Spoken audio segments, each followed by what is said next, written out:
Hey, Chris here with Pedal with Power, and you can see today I just got a new e-bike. So this is just going to be a quick unboxing video of the new Rad Expand 5 folding e-bike number 2.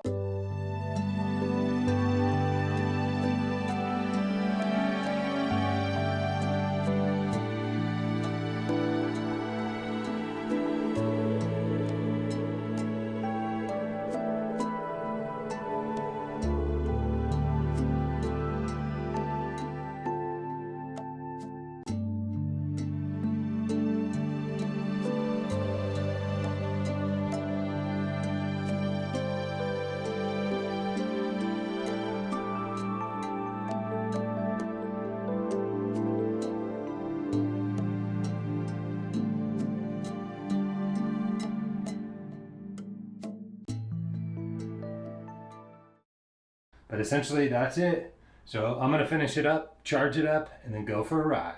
All right, now that we got that out of the box, I got the tires all pumped up, the battery's all charged, and I'm gonna take this out for just a short ride and just initial impressions and see what it's like. I haven't done any modifications or changed anything. This is just exactly how it comes out of the box.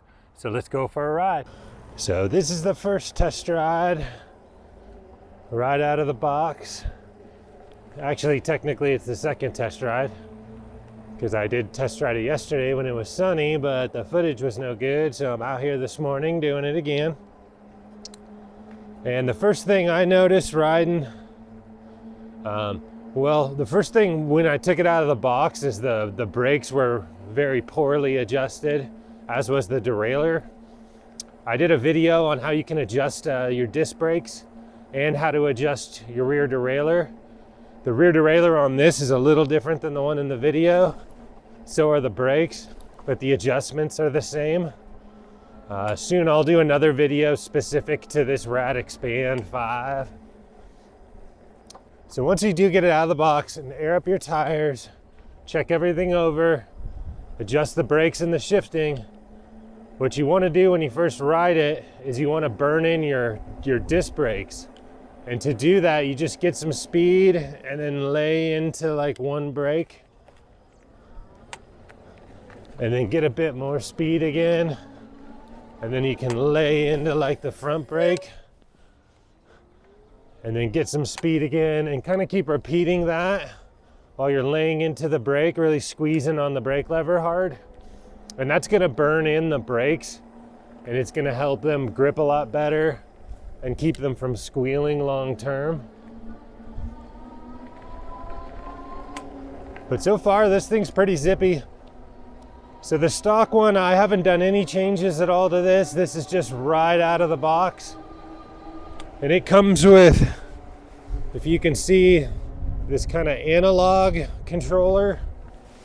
And it just has some lights on it that tell you how full the battery is and like what assist level you're in.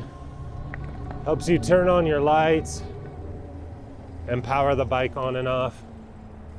Not a whole lot of different things, but it gets the job done. Rad does offer a digital display upgrade for this e-bike. Costs $100, $99. I do have that. So next weekend I should have a video up on how to install the digital display, and I'll go over whether it's worth $100 more. But so far we're just zipping around.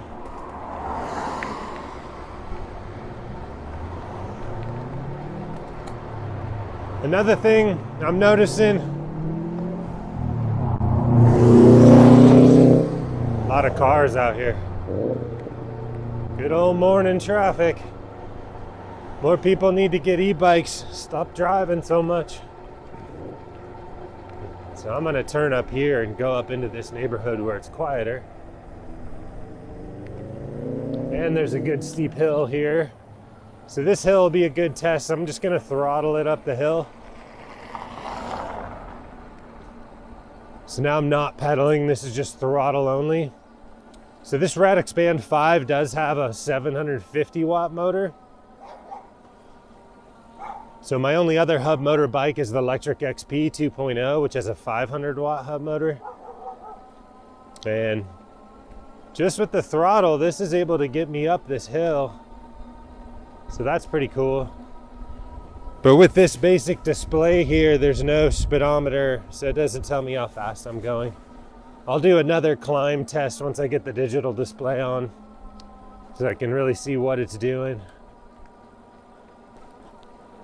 But I'm a big guy too. So I'm 6'4", about 225-ish.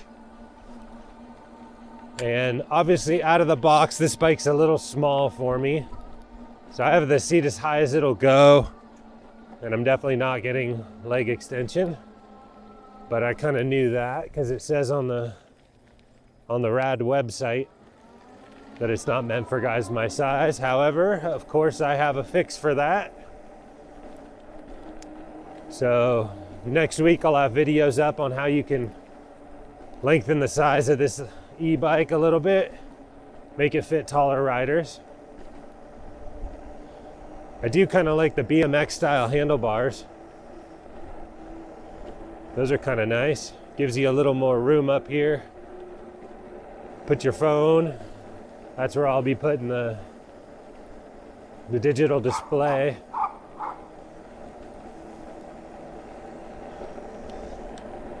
And this Rad Expand 5 does not come with front suspension, but it does come with 4-inch tires instead of the 3-inch that are on the electric. So it's pretty cushy.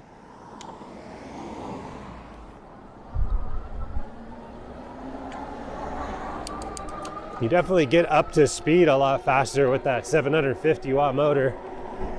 But this e-bike is a class 1, so I can kind of feel once I'm getting to 20 that the motor kicks back off. I'll see if there's a way to adjust that. Always seems to be a way. But I'm just cruising around, kind of in the highest assist.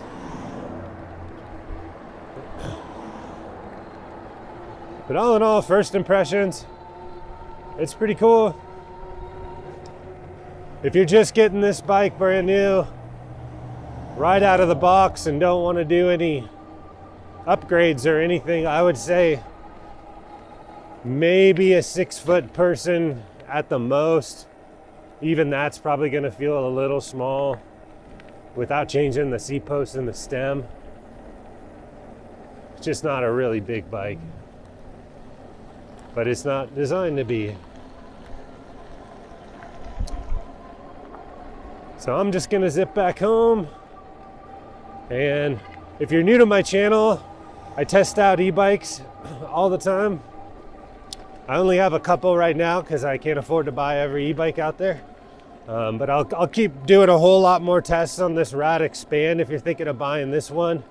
I also have a full video series on the Electric XP 2.0 if you're thinking of buying that one or if you already have one. I also show you how to work on your own electric bike because I do work at a bike shop and know that a lot of bike shops don't work on electric bikes that were purchased online. So hopefully you find this video helpful. If you do, go ahead and hit that like button. Give it a thumbs up. I always appreciate that. And stay tuned for more videos on the Rad Expand and how to work on your own electric bike. So pretty fun first quick ride. One thing I noticed, this seat is pretty horrible. That's gonna go. Another thing is this little analog display here. I mean, that it does the trick, but I got the digital one, so I'll show you how to put that on. And I'm a much taller rider, so the seat doesn't come up too high. So I've got a fix for that too. We got another seat post. And then the stem that's on it is kind of short and small too. I might end up replacing that too. If you're a smaller rider, then the bike's gonna fit just fine. This is mostly just gonna be for taller riders. So that's my first impression of it. Stay tuned for a whole lot more videos on this little bike right here. If you like this video, go ahead and give it a thumbs up. Thank you.